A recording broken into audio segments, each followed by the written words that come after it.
In this video, I want to explain the electronics of solar panel shading and solar panel hotspots. In this picture, we have a typical solar panel with a lot of individual cells that are connected in series. We have a plus terminal, a minus terminal, and a load resistor across the panel that I call RL. And let's say that each solar cell in this panel is receiving very bright sunlight. So we have a current flowing from plus to minus through this load resistor in this direction. Now I'm going to use the convention of positive current. The electrons actually flow the opposite direction, but it doesn't really matter. Everything works just the same. So a very interesting thing can happen in this solar panel. For example, let's say that a leaf falls on this particular solar cell right here.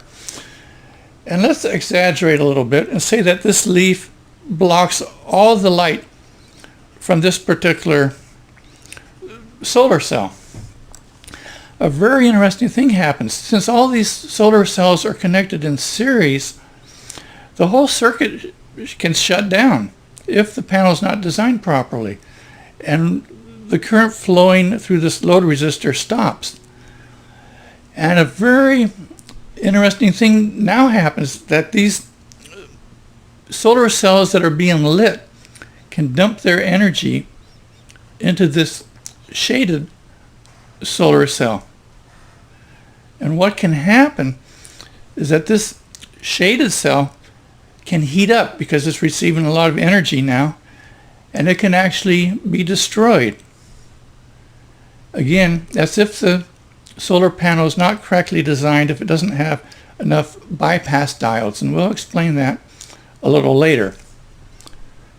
So let's understand this interesting phenomenon and why that happens and the electronics of this phenomenon.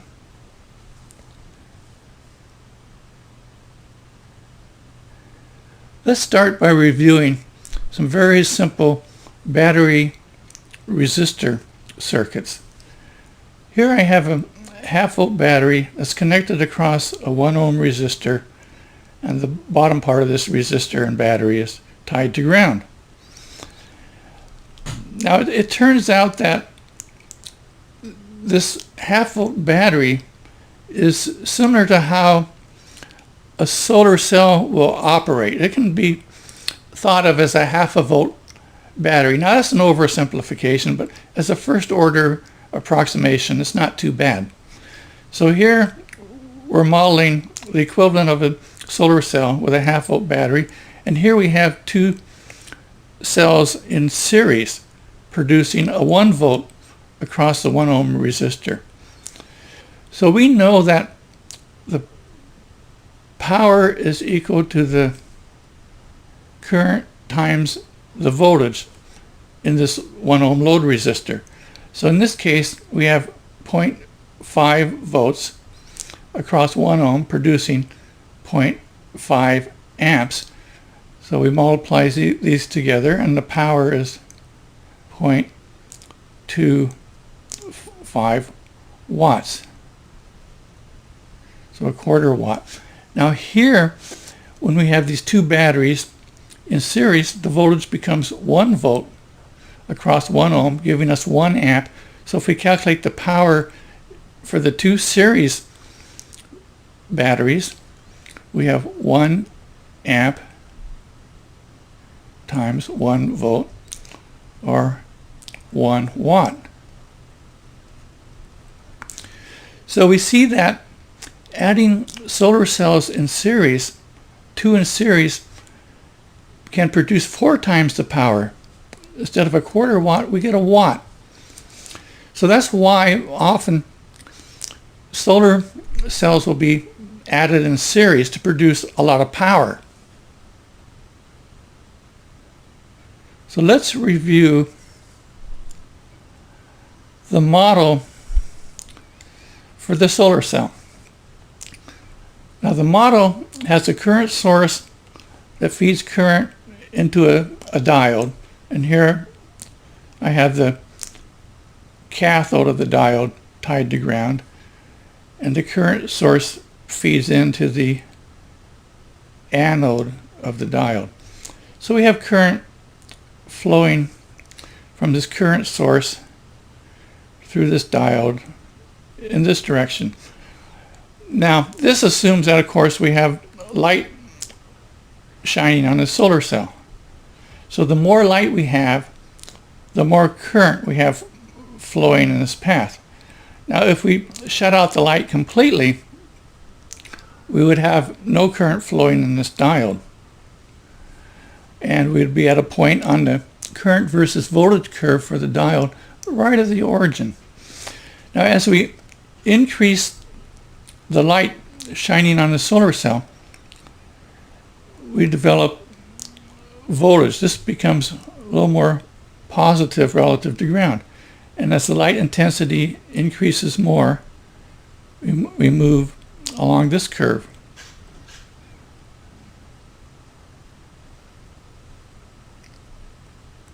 And perhaps at this point, we might have 0.7 volts across this diode. Now, if we could reverse the voltage on this diode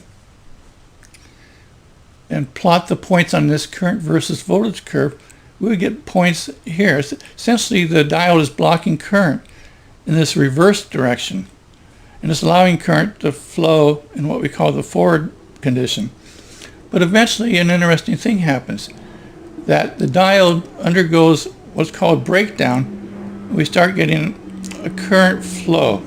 We can get a large current flow in this diode in the opposite direction. And since, again, power is current times voltage, so if this diode in the normal sunlight condition, we have current running this way, it's forward biased, and let's say that it's operating at a point here. Now as we add a load resistor across this solar cell, some of the current flowing in this diode is now diverted into this resistor. So there's less current in this diode, so we move a little bit lower on the diode curve. We have a little less voltage across the diode because we have less current through it. So perhaps this is 0.5 volts with the load. It's going down from 0.7 to 0.5. Now, if we look at the power being dissipated by this diode, again, at this point of operation, the power is current times voltage, which is also the area under this curve here. However, if we can reverse the voltage across this diode, and we can get into this breakdown region, if we can get down here, we can dissipate a lot of power, because again, if we multiply this voltage times this current, we get this area under this curve, which is a lot bigger. And so we're dissipating a lot of, we can potentially dissipate a lot of power if we can operate the diode in reverse breakdown here. If we can go down here, we have more area under this curve and even more power dissipation.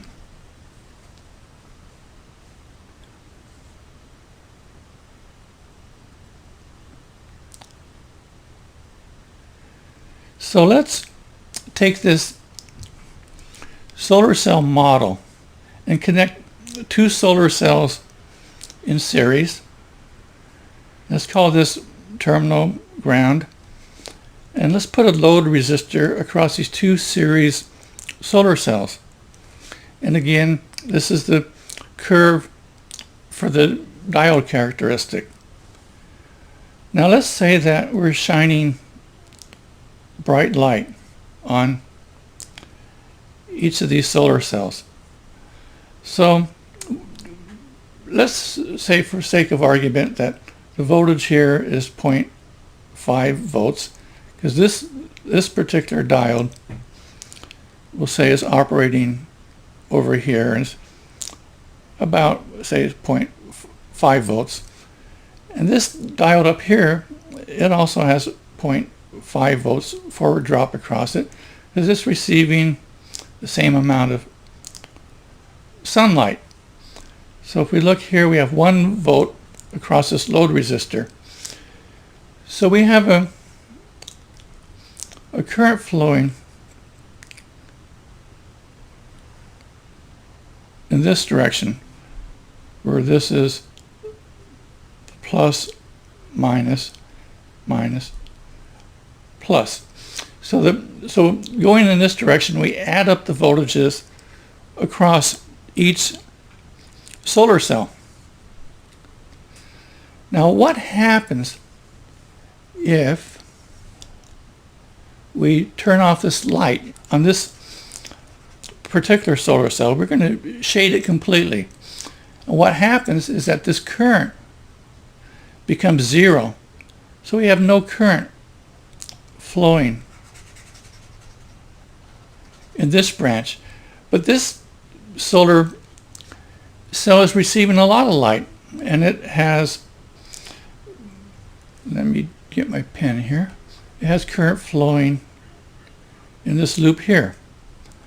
But because this current source has shut down, because it's shaded, the current flowing through this load resistor becomes essentially 0.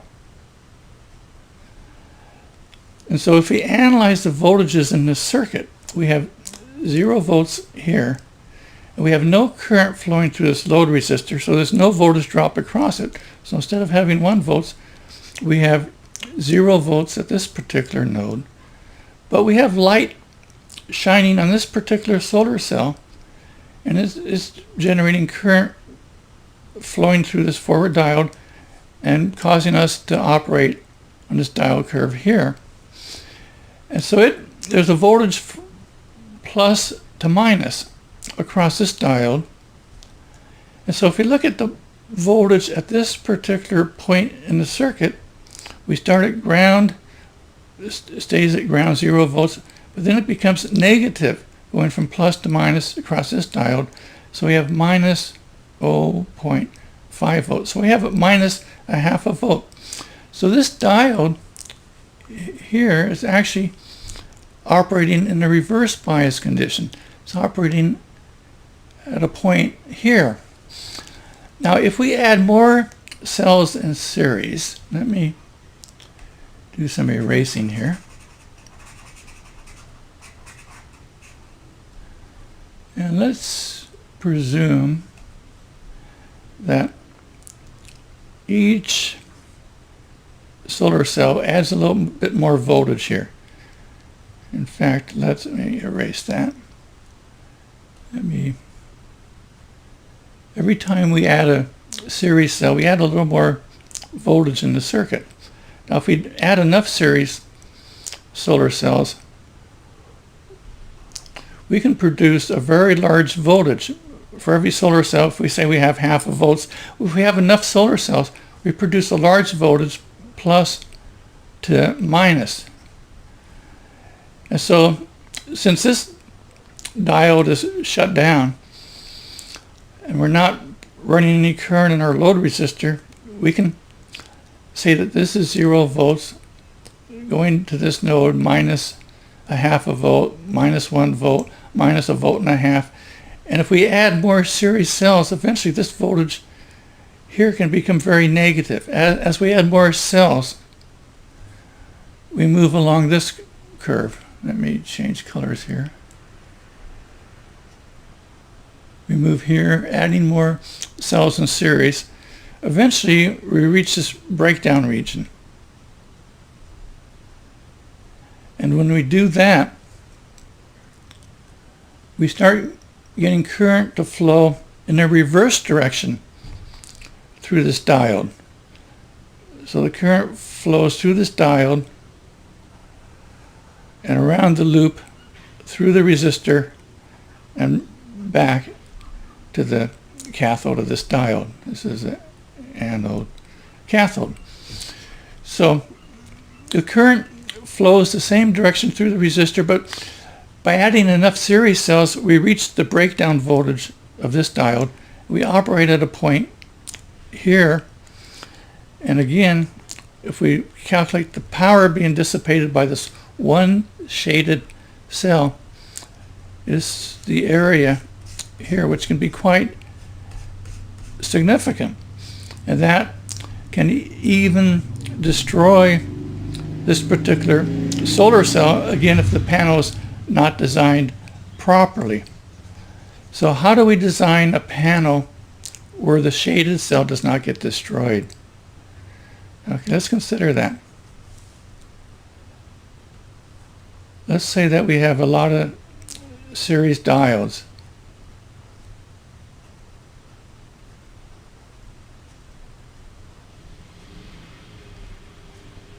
Let's say this is ground.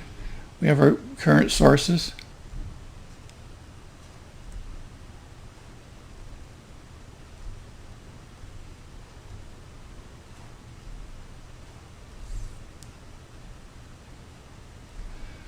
And we have our load resistor out here. Now, if these solar cells are receiving light, and this one is not, then we're generating currents in each of these current sources. But since this solar cell is shut down, we don't generate any current in our load resistor. And so, again, we develop a reverse voltage across this bottom diode that could destroy it. But so how do we fix that? Well, one way is to add a bypass diode. And we can add a diode connected like this. And what that does is, in a normal circuit operation, this diode doesn't do anything. It's reverse bias. And we may have another bypass diode up here. Let's simplify it. We'll put a bypass diode on every solar cell. I mean, typically that wouldn't be done because these diodes are expensive, and it's not really necessary to put a diode across every single solar cell. But to illustrate the point, if we try to reverse bias this diode, it can't happen because this diode here will become forward bias, and it'll protect this shaded solar cell from being into the diode Zener region and dissipating a lot of power. A small amount of power will end up in this forward bias diode here, and this diode here cannot become reverse bias.